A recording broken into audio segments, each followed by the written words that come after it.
Dear students and dear friends, स्वागत है अपने चैनल पॉलिटिकल साइंस एसबीएम में। आइए आज हम सॉल्व करते हैं बीए सेकंड सेमेस्टर साइकोलॉजी का पेपर। और पेपर का नाम है basic research methodology and statistics और पेपर कोड है आपका PSY 104। ये फर्स्ट पेपर है। तो आइए इसको सॉल्व करते हैं, या इसका सॉल्यूशन पेपर या इसका आंसर के देखते हैं। पहला क्वेश्चन है, अगर बच्चे की वास्तविक आयु 13 वर्ष है तथा मानसिक आयु 14 वर्ष है तब उसकी बुद्धि लब्धि क्या होगी। यानी किसी बच्चे की अगर 13 वर्ष आयु है और उसकी क्रॉनिकल एज 13 वर्ष है और मेंटल एज 14 वर्ष है, तब उसका आपसे IQ यानी इंटेलिजेंट क्वेश्चन पूछ रहा है। तब इसका आंसर होगा आपका ऑप्शन बी 107.69। क्वेश्चन नंबर 2 है, टाइप 1 त्रुटि है।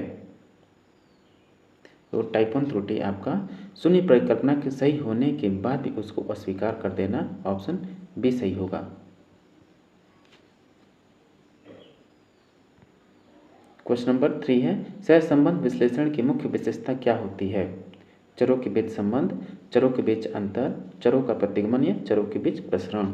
तो इसका आंसर होगा ऑप्शन बी, चरों के बीच संबंध या association among variables. Next question है क्वेश्चन नंबर 4, परिकल्पना है, समस्या, सूत्र, प्रविधि, चरों के बीच अनुमानित संबंध या उपरोक्त में से कोई नहीं। तो जो आपकी हाइपोथेसिस है टेंटेटिव रिलेशनशिप बिटवीन वेरिएबल्स है, यानी ऑप्शन सी होगा, चरों के बीच अनुमानित संबंध। क्वेश्चन नंबर 5, प्रोडक्ट मोमेंट से संबंध का प्रतिपादन किसने किया था। ऑप्शन देखिए, कैंडल, पियर्सन, स्पीयरमैन या मार्कोव। तो प्रोडक्ट मोमेंट से संबंध का प्रतिपादन पियर्सन के द्वारा किया गया, ऑप्शन बी सही होगा। क्वेश्चन नंबर 6 है, सहसंबंध का मान होता है, वैल्यू ऑफ कोरिलेशन रेंजेस क्या है उसका, तो -1 to +1 तक है, ऑप्शन सी सही होगा। क्वेश्चन नंबर 7 है, निम्नलिखित में से कौन अच्छे परीक्षण की विशेषता नहीं होती है। अच्छे परीक्षण की विशेषता नहीं है, वस्तुनिष्ठता, आत्मनिष्ठता, वैधता या मानक। तो अच्छे परीक्षण की विशेषता आपकी वस्तुनिष्ठता है, वैधता है और मानक है, यानी इसमें सब्जेक्टिविटी जो यानी आत्मनिष्ठता नहीं होगी, ऑप्शन बी सही होगा इसका। क्वेश्चन नंबर 8 है, प्रयोगात्मक विधि की विशेषता होती है नियंत्रण, हेरफेर, वस्तुनिष्ठता या उपरोक्त सभी। तो प्रयोगात्मक विधि की विशेषता आपकी ऑब्जेक्टिविटी होती है, ऑप्शन सी सही होगा। नेक्स्ट क्वेश्चन है क्वेश्चन नंबर 9, निम्नांकित में से कौन सा मापनी का प्रकार है, क्रमिक मापनी, अनुमात मापनी या अंतराल मापनी या उपयुक्त सभी। तो आपका the type of scale is ordinal scale भी है, रेशियो स्केल भी है और इंटरवल स्केल भी है, इसलिए इसका आंसर ऑप्शन डी होगा, ऑल ऑफ द अबव, यानी उपयुक्त सभी। क्वेश्चन नंबर 10 है, उत्तीर्ण एवं अनुत्तीर्ण, शिक्षित, अशिक्षित, इसके उदाहरण हैं नामित मापनी, क्रमिक मापनी, अंतराल मापनी या अनुपात मापनी। तो इसका आंसर होगा ऑप्शन ए, नामित यानी नॉमिनल स्केल।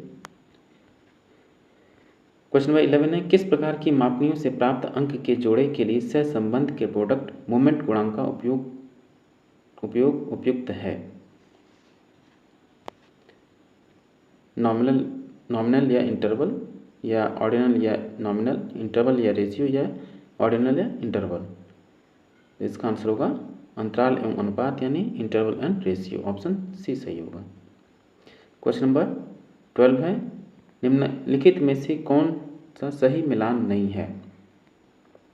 तो इसका आंसर होगा ऑप्शन ए। नेक्स्ट क्वेश्चन है क्वेश्चन नंबर 30, इनमें से सत्य कथन कौन कौन से हैं। तो सत्य कथन आपके सांख्यिकी, गणना एवं अनुमानों का विज्ञान है, ये सही है आपका।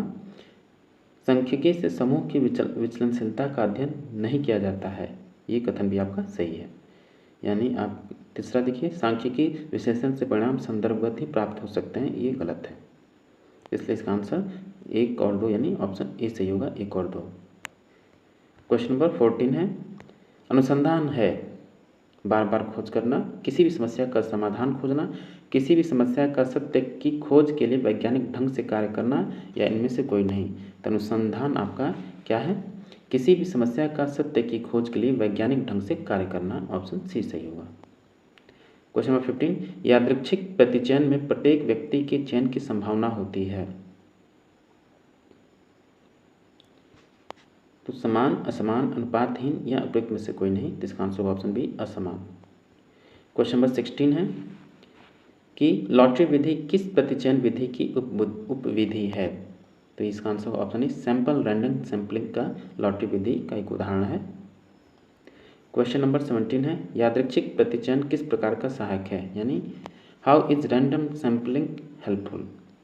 तो इसका आंसर होगा ऑप्शन डी, तर्कसंगत सही, आंकड़े संग्रह की नियमित मितव्ययी विधि या व्यक्तिगत पक्षपात से रहित। तो इसलिए इसका आंसर होगा ऑप्शन डी, उपयुक्त सभी। क्वेश्चन नंबर 18, केंद्रीय प्रवृत्ति से किसी मान को शीघ्रता व सरलता से ज्ञात करने के लिए उपयोगी विधि है। मध्यमान, बहुलांक, मध्यांक या सहसंबंध। तो इसका आंसर होगा ऑप्शन ए, मध्यमान यानी मीन।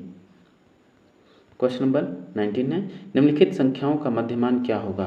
तो निम्नलिखित संख्याओं का मध्यमान आपका 18 होगा। इन सभी को जोड़ दीजिए और जितने संख्याओं यानी 1 2 3 4 5 से भाग कर दीजिए तो 18 आएगा।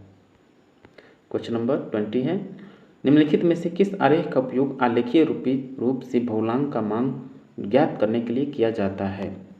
तो हिस्टोग्राम है इसका आंसर, यानी स्तंभाकृति। ऑप्शन बी सही होगा, हिस्टोग्राम। क्वेश्चन नंबर 21, माध्यिका की गणना करने के लिए एक श्रृंखला के सभी पदों को डैश में व्यवस्थित करना होगा। अवरोही क्रम, आरोही क्रम, आरोही या अवरोही क्रम, इनमें से कोई नहीं। तो इसका आंसर होगा ऑप्शन बी, आरोही क्रम। क्वेश्चन नंबर 22 है, किस विधि में किसी बिंदु के 50% नीचे एवं 50% ऊपर प्राप्तांक पाए जाते हैं। मध्यमान, मध्यांक, बहुलांक या प्रसार। तो इसका होगा मीडियन, ऑप्शन बी यानी मध्यांक। क्वेश्चन नंबर 23, शून्य उपकल्पना को लिखा जाता है। तो शून्य उपकल्पना यानी नल हाइपोथेसिस इज रिटन या डिनोटेड बाय H0। ये ऐसे होता है, ऊपर दे दिया है 0। ऑप्शन ए सही होगा इसका। क्वेश्चन नंबर 24, किन्हीं दो मध्यमानों के अंतर की सार्थकता की जांच करने के लिए सर्वाधिक किस परीक्षण की उपयोग किया जाता है। T test, Z test, chi square test या साइन टेस्ट। तो इसका आंसर होगा T test, option A. Question number 25, प्रसामान्य वितरण वक्र की आकृति क्या है, यानी the shape of normal distribution curve is घंटाकार, त्रिकोणीय, आयताकार या वृत्तीय। तो इसका आकार होता है घंटाकार यानी बेल शेप्ड। ऑप्शन ए सही होगा। क्वेश्चन नंबर 26 है, यदि प्रसामान्य वितरण के मध्य बिंदु में मध्यमान का मान 130 है तो मध्यांक का क्या मान होगा। तो इसका आंसर होगा आंसर ए, 140।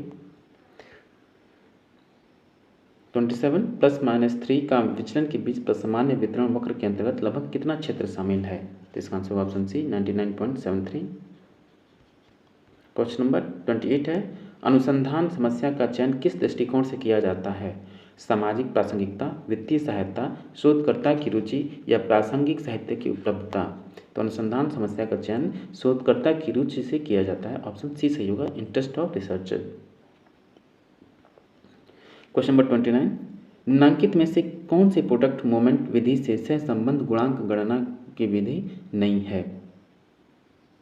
इसका आंसर होगा option C, rank difference method. Option C होगा क्रम अंतर विधि। क्वेश्चन नंबर 30 है, किसी परीक्षण का निर्माण जिस उद्देश्य के लिए किया गया है उसकी पूर्ति कहलाता है। तो उसकी पूर्ति क्या कहलाता है, वैलिडिटी या वैधता बोलते हैं। ऑप्शन सी सही होगा। क्वेश्चन नंबर 31, एक परीक्षण को एक ही समूह पर एक से अधिक प्रसारित करने पर प्राप्त प्राप्तांकों की समानता को कहा जाता है। वस्तुनिष्ठता, वैधता, विश्वसनीयता या विभेदनशीलता। इसका आंसर होगा ऑप्शन सी, विश्वसनीयता, रिलायबिलिटी।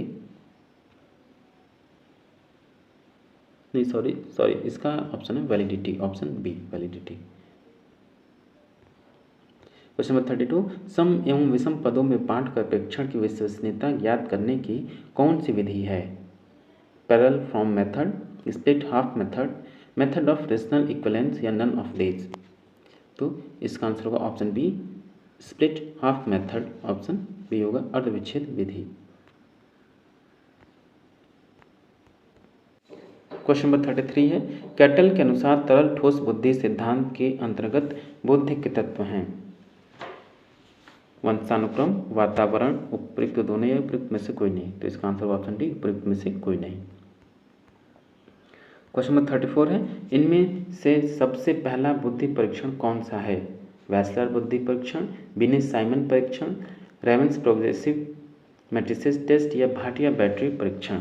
तो बिनेश साइमन जो टेस्ट है, ये परीक्षण है, वो आपका सबसे पहला बुद्धि परीक्षण है। ऑप्शन बी सही होगा, Binet Simon test. Question number 35, यदि किसी व्यक्ति की मानसिक आयु उसकी शारीरिक आयु से अधिक है तो उसकी बुद्धि लब्धि कितनी होगी?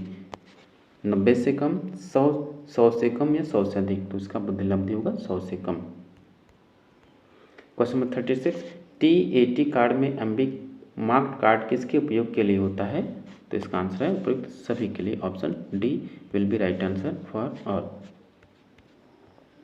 क्वेश्चन नंबर 37 है, व्यक्तित्व मापन हेतु सर्वप्रथम किसने प्रश्नावली विधि का उपयोग किया था? कैटल, गॉल्टन, गिलफोर्ड या अल्पोर्ट? तो कैटल ने किया सर्वप्रथम। ऑप्शन ए सही होगा, कैटल। क्वेश्चन नंबर 38 है, MMPI का निर्माण निम्नलिखित में से किसके द्वारा किया गया? Hathaway, McKinley, Mary Morgan, Rorschach या ग्राहम? तो ऑप्शन ए होगा, Hathaway and McKinley. Option A सही होगा। क्वेश्चन नंबर 39 है, TAT व्यक्तित्व मापन किस प्रकार का है? प्रक्षेपी, आत्मनिष्ठ, वस्तुनिष्ठ या बी और सी दोनों? तो TAT टेस्ट जो पर्सनालिटी टेस्ट है आपका सब्जेक्टिव है और ऑब्जेक्टिव है, इसलिए इसका आंसर ऑप्शन डी होगा, बी और सी। क्वेश्चन नंबर 40 और लास्ट क्वेश्चन है, निम्नलिखित में से व्यक्तित्व मापन की वस्तुनिष्ठ विधि नहीं है?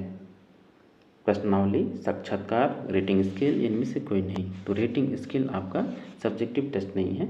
ऑप्शन सी सही होगा, रेटिंग स्केल। तो डियर स्टूडेंट, ये था आपका BA सेकंड सेमेस्टर साइकोलॉजी का फर्स्ट पेपर PSY 104 का आंसर किए सॉल्व पेपर, जिसको हमने सॉल्व किया। आप इससे अपना आंसर चेक कर लीजिए, कितने आंसर सही हुए, कितने गलत।